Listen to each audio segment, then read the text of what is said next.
Hey Pisces, it's Empress Rose here and welcome to your reading. These are general readings, so we'll take what works and we leave what doesn't, as with everything in life. And if I don't catch your storyline on this one, go check your other major placements, see if I can't meet up with your energy over there. So, and at the end of the reading, I will post pictures of the spread. All right, Pisces. I was thinking about, I start off with this Oracle Mystical Moments deck, which never ceases to amaze me with all the stuff it has in it, its generosity of messages. But one thing I've noticed is that, I mean, a lot of the messages are just kind of, you know, they're just about life. And these are the ones that are popping out for you for this week for a reason. It's not an accident that these are popping out. Oh my gosh, we have a whole book. It maybe is an accident. This part may be too much of an accident. Oh, goodness. My goodness. What a lot of familiar cards. Themes of the week going on here. You got them. You're right in the... And despite having thoroughly shuffled these cards, in between my readings, there's just a lot of overlap here. So, where to begin? My goodness. Let's start with the journey. Because I love this card. This is about something that you're very loyal to, something that maybe you, this could be referencing when you met something or someone a very long time ago, and there was maybe a party atmosphere, but you immediately clicked, you knew that you were kindred spirits, maybe even soulmates. This could have been some sort of life path, some sort of career that you've had this experience this week where you've joined forces with somebody or met somebody this week, and they're going to be part of your life for a long time, a big part of your life. This is about companionship, and this actually has a companion card later on in the deck where they're both grown and they've been together for decades and they've sort of grown together. So, but this is some sort of like commitment or relationship with a kindred spirit that's starting this week that's going to be lasting a very long time, or just being exposed to something that's going to start being like a bigger part of your life and is going to be with you for a while. Or we could be referencing something that happened a long time ago and remembering that passionate and instant recognition of kindredness. And then we have, let's see, we have some cards here that are referencing some difficulties. There's a lot of difficulty. That I started with that card because that's the sweet card, but there's a lot of challenges here. We have Queen Bee, which sort of, you know, if we remember her from middle school, she wasn't very nice. She wielded power rather than kindness for a purpose. You know, she had that power. But this is one of my two cards in any of my decks that I feel that actually reference someone who identifies as female. And this could be female reproductive systems, but it could be the stinger and the stinger and the honey, sort of the same source. On the one hand, they give. On the other hand, they take away. On the one hand, they bless. On the other hand, they curse. And it's all kind of mixed in with that. And I wouldn't necessarily say this is a terrible person. It's just they're doing their thing. They're doing their thing, and they're going to bite back. This could be you too. Like, you know, they're going to bite back if they feel threatened. That's the nature of the bee, you know. So on the one hand this, on the other hand this. We might be having some honey over here and some stingers over here, and they might be toggling between the two this week, honey and stingers, or it might be embodying somebody for whom this is like they're going to both give and they're going to both take away from you. So we could be meeting up with that kind of energy that's both sweet and sour, bittersweet kind of energy here. We also have, stingers here, and now we have thorns. So this could be you actually needing to be a little bit of a stinger, needing to pull out your stingers, your bees to protect yourself, to protect your honey, to protect your hive, needing to be a little bit protective of all that sweet little honey you've got in there. You can't just let anybody come and take it all. So that's what the stingers are for. And the reason why I'm taking that interpretation is because we have Rose Garden right next to it here, all about defending ourselves and keeping our roses, protecting our roses from garden marauders and the deer and the goats and the badgers that want to come in our garden and eat our flowers that we're here to bring. We're here to blossom and to grow and to bring the fruits of our own fruits into the world, and we've got to protect it. And garden, it literally means guarded land that you build a wall around and guard it. It delineates it from the wild place. This is where you're in charge. You're the boss. You're the god here in this garden. You thin your plants. You prune your plants. You get to make all sorts of decisions about how you're going to work with nature and how you're going to work with things inside this garden, and you're entitled to defend it. You're entitled to defend your plot of land, what's yours. And if you're growing some roses, those are delicious to a lot of things. So this has to do with communicating, being able to communicate good boundaries, being able to communicate, where this is my garden, this is my land. I'm not going to have any deer coming in here chomping down my blossoms that I've worked so hard to bring forward. So you're dealing with communicating boundaries here, communicating some good boundaries, some healthy boundaries, some deserved boundaries as you protect the gifts that you're here to bring, and protect things that are special to you, protect your work and the things you've worked so hard for. You get to protect that, and if that requires some thorns and some stingers, so be it. So be it. You're entitled. Not to be an asshole, but to protect what's yours, right? So then we have two elephants here. I want to say this has to do with some kind of memory, maybe some memory or working through some memories or something like that, because the elephant does represent memory, and we have two of them here sort of creating a bit of an echo, and underlining each other. So we have night ride. So this could be sorting out through some memories perhaps, or sorting through something from the past. And it's a little bit dark in here. It's a little bit cloudy. You are protected. You have help. This is sort of a teamwork, makes the dream work. We're going to get through this night together. We've got some mud. We've got some fog. We've got an animal here with not great night vision that can get a little confused at night. Without the daylight. So if you're not able to see something very clearly, it could be very confusing. But look, you've got support here, or I don't know. Yeah, I think you're the elephant. You're supporting somebody, and they're supporting you. These owls with this really great vision, even though they can't actually see in fog, but they can see at night, right? So you guys are helping each other and supporting each other. And so those sort of, yes, there are some difficulties, but there is some support here as you navigate these difficulties. Then we have keys on trees here, and this almost feels like to me like a memory that's trapped, or you're trapped inside a memory or trapped inside something, and it's a little difficult for you to find your way out of. So yeah, something about a memory here and having difficulty finding your way out of it, or finding your way back to safety, or back to where you feel grounded, back to the there's a lot of self-reflection going on here. And you didn't get yourself into this situation, but you're responsible for getting yourself out of the situation. This is basically childhood, our experiences of childhood. We're not responsible for the things that happen to us, but we are responsible for learning from them, growing from them, developing from them, forgiving them and letting them go, and making sure that they don't, that those things from childhood don't, perpetuate themselves and control the rest of our lives, right? So a lot of us, all of us, have experienced unfairness, hurt, stingers from other people, and maybe we didn't even do anything to deserve that, but it's our responsibility to heal ourselves and to take responsibility for getting over those things, because if we don't, then we're going to be waiting a long time on someone who very clearly displayed that they were a fucking asshole, and we're going to wait for them to apologize and make it right. We already know that maybe they're not even capable of that. That's not even how they're going to be wired to deal with that. So that's why we have to take responsibility. So this is some sort of hurt, maybe something in your past or something you remember but it's kind of got you trapped up in your head here and not feeling very grounded.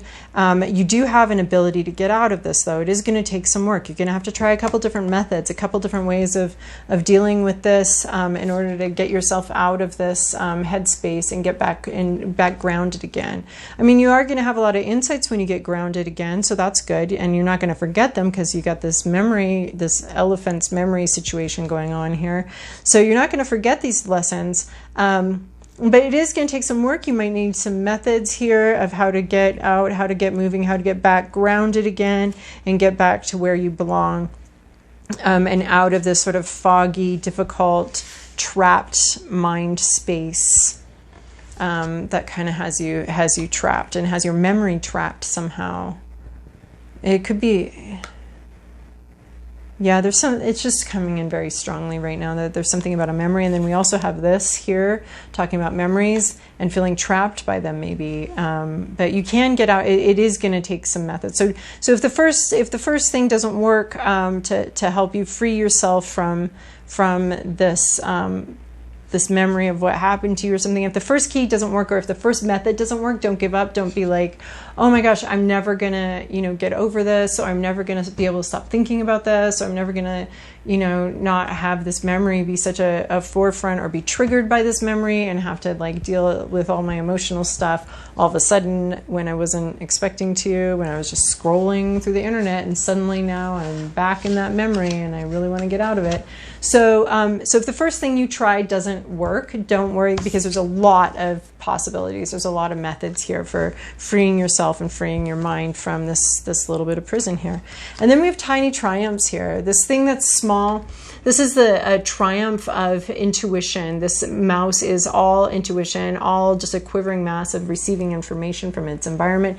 This is your intellect here, this little corvid, apex species. It's not the boss right now. This is the boss, and it's going to be popping out in a really big, bright way that's going to be really hard to ignore. Your intuition is, but it's going to give you a sense of safety and security as it does that, because it's no longer the fear and anxiety you that may actually be what's imprisoning you and may be preventing you from creating good boundaries and causing us to have to talk about good boundaries right now. That those fears may as you listen to your intuition, as you listen to yourself, you may see these fears dissipate and not be quite so strong. There could be something funny that happens this week, some sort of surprising thing that happens this week that really helps kind of turn the tables and maybe brings in the right key for you to unlock this. It could be something a little bit funny, a little bit surprising, that where you get the key to free yourself and help yourself be able to talk about boundaries, set good boundaries, protect yourself, and free yourself from whatever mind trap your memory might have you in. All right, Pisces, this is your past, this is your present, this is your inner landscape, this is what's at issue, your environment, your to-do list, and your possible outcome. I like this because it kind of flows so far pretty well from where we've been at here already. So in your recent past, you have the Six of Swords.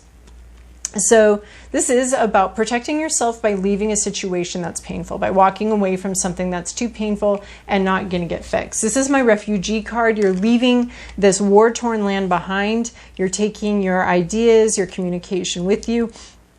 And the place where you're leaving is so awful and so painful that you would rather head out in this little rickety rowboat into the open ocean where there's actually a storm going on. But there is sunshine in the background. You know that there's a sunny place over there, but you'd rather take the risks than stay where you're at. So you've made some sort of movement forward, some sort of committed movement forward in your life away from something that is painful, away from this painful past place, and you've decided to just move forward even though you don't necessarily know where you're going and the way forward isn't exactly safe or perfect, or you understand you could have been leaving the frying pan and into the fire here. It might not be better where you're going, but you know that you knew you couldn't stay where you were. It was too damaging and too painful. So you had to this might have inspired this night ride of moving forward, even though it's dark, even though we're in a swamp, even though we can't see where we're going. It's better than the place where we've left. And sometimes this card in the Rider-Waite has like sort of a support group with you. In my Santa Muerte deck, you've got a fairy captain that's going to bring you. So you've got some sort of support. This one kind of leaves off the support, and I'm a little sad about that. But at least you've got some swords in case you get attacked. And he's got one eye. You know, he's checking his peripheral vision for you know, is anyone following him? Is this safe? You know, he's very much aware of his whole environment, of where he's going and where he's moving forward, and he's a little bit suspicious and worried, but very determined. And then in your present situation, in your present energy, we have this devil energy here. So this is obsession. So this is what I'm seeing here. This is what this was coming in as. It's some sort of memory that you're trapped in. Some place, some memory in your mind that has you trapped right now. And it could be a memory of this war-torn land that you're leaving. Something like that. Something painful that you're trying to move away from, but you might be having difficulty because you're a little trapped in the memory of it, and you're a little stuck, obsessing over something, not able to move on. It's got you kind of out of your flow. This is like addictive behavior, obsessive and addictive behavior that, wait, weren't you supposed to be in this behavior last week? And now it's like, oh, so maybe a little bit of obsession did go a long way, and now we're just continuing, and this is your present situation, is you've got a little obsession. But I'm seeing it as not great. We said a little obsession goes a long way, and this has you trapped up in your head. This is like a lot more obsession than what... But maybe you were meant to go there. Maybe you were meant to get into sort of this obsessed memory trap, so that because you need to examine something here and learn something. So maybe it was like, because that was your instruction last week, was to go into the devil energy, and now here we see you in this devil energy, but it doesn't look very good. But maybe you needed to sort of rethink something, go back to something, maybe obsess a little bit about something, so that you can then... And then that'll help you pull out of it stronger, maybe, you know? Yeah, so anyway, obsession. This would separate you from your true desires, separate you from your true path, pull at you. Yeah, anything that separates you from the voice of God within, from the sacred, is the devil energy. Sometimes some decks have some different things, but this is this deck, so... It's whatever causes separation from our truest selves and our hearts. So and it can be very obsessive. So that's what I was seeing with this. So we're just going to leave it like that. And maybe you were supposed to go there, and that this is okay that you're obsessive, but because now you have to find your way out, and finding your way out of the obsessiveness or the addiction. Finding your way out of it is the lesson, and you need to have that strength in that muscle. You need to strengthen that muscle. So you go there sometimes so that you can get out, so that you can get stronger in that way. And so then we have the Knight of Cups. You're hoping for possibly an offer from somebody, or to make an offer, because, oh, yeah, you wanted an offer to come in, or you wanted to make an offer. Yeah, there's an offering here, a loving, full, emotional offer. I mean, we've got our armor on, so we know that this wasn't going to be the most safest thing ever, but there's an emotional offer here, very loving. That's what we've been hoping for. That's what we hoped for, is this emotional connection, this emotional offer. I mean, we could be waiting for someone to apologize for something that they might not be ever apologizing for, because that's just not in their nature. This is where our boundaries might come in. But we could be wanting to make an offer, or wanting to receive an offer, being very hopeful about that, an emotional connection, a strong emotional offer. You know, maybe not perfect, maybe with still armored up, still not being fully vulnerable, but some level of vulnerability is what we were hoping for. But what's at issue here is this Four of Cups. So the Four of Cups is about not being able, this offer maybe coming in and not being able to see it, not accepting it, not understanding it, being full with already too much on your plate, just too much on your plate that you can't take another thing. But this is in the reversal. So this could be like starting to this could be seeing the offer and rejecting it. Like you were hoping for an offer, or you were bringing an offer in and someone just straight up was like, nope, not at all. It's not even that they can't see it, it's that they can see it. And they maybe even can see that it's divinely guided and they just don't want anything to do with it. So that could be you. There could be an apology coming in and you just don't even want to accept it.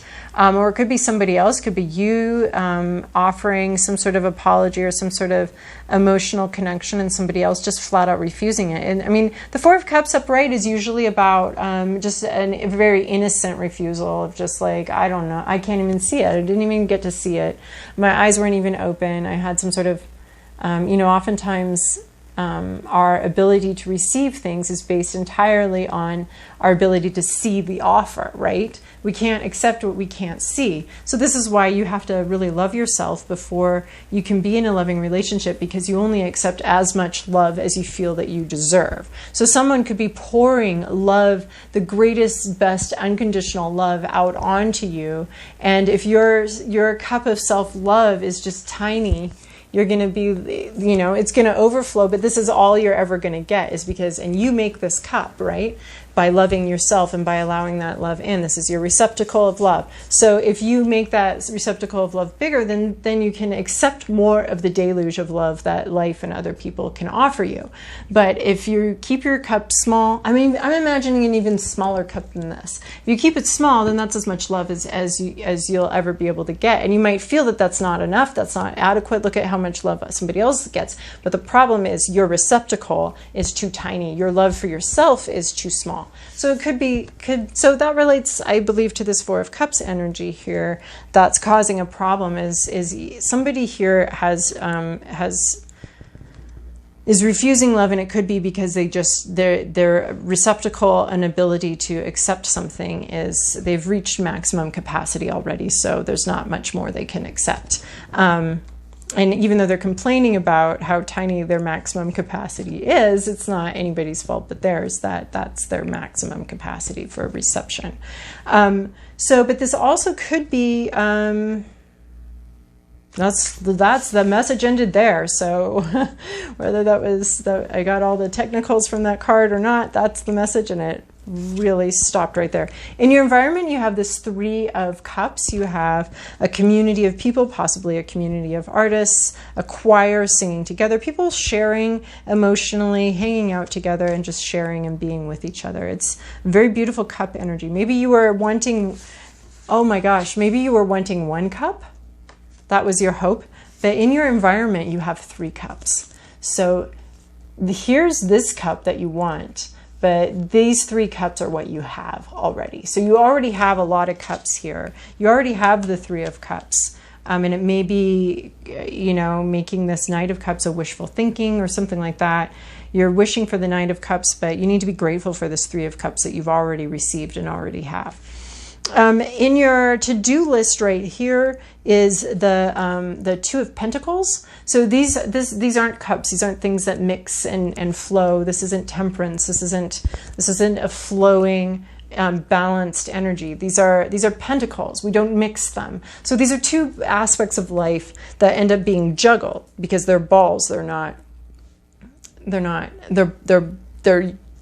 discrete. They're not a fluid. They're a solid. Right? So they are what they are. It is what it is. And you've got to juggle that and make it feel like a dance. So that's your job, is to juggle everything kind of on your plate, juggle a bunch of different things, make it feel like a dance, handle yourself, handle your responsibilities. And you're not going to be able to combine things, but you are going to be in this sort of juggling energy. Yeah, that's the instruction for the week is keep those balls in the air. Keep juggling. Keep moving forward. Keep flowing. Even though they're pentacles, the movement between the 2 pentacles is flow. It's this eternal flow. So you're responsible for it. You're doing something here that's keeping this flow moving, keeping it all moving forward. Maybe even like juggling some. I mean, we've got juggling the honey and the stingers. Yeah. So you're keeping it moving. You're keeping your balls in the air this week. That's the to-do list. And then in your possible outcome, which I love that Aquarius just got this, is Wheel of Fortune. Things are changing. Oh, and Aquarius had one coin, and Pisces here, you've got 2 coins. So this Wheel of Fortune is, the luck's changing, the luck is moving. And maybe your cup's going to grow, or whoever's cup needs to grow, and you're going to be able to accept this offering. But your luck is changing, and it's going to move here, and these coins are going to be able to drop in. So whatever you're juggling here, something changes, something moves forward, and you get lucky. There's some sort of lucky break here, probably unforeseen, but you need to be ready for it. And I believe that that's what this juggling thing is, preparing you for some luck coming in, for a lucky change of circumstance, a lucky change of something, and it just shifts just so that your coins kind of dive right into the piggy bank, or it's like a complex, I'm seeing this complex piggy bank that kind of rotates, and you want to get it, or else the coins bounce off and they slide right in here. So you want to be keeping these balls in the air, because you never know which one's going to get the opportunity to go in. So there's going to be some sort of lucky break coming forward that allows this situation to move forward, allows some sort of acceptance or something like that to go on here. So there seems to be a lucky break coming forward, and this juggling is to help you prepare for that and be ready for when that does come in, so that you can take advantage of the luck when it comes in, and you're fully prepared to do that. All right, Pisces, I hope that this was, I hope you enjoyed the reading. I hope you have a wonderful week. Thank you so much for your likes, subscribes, and comments. I really do appreciate that.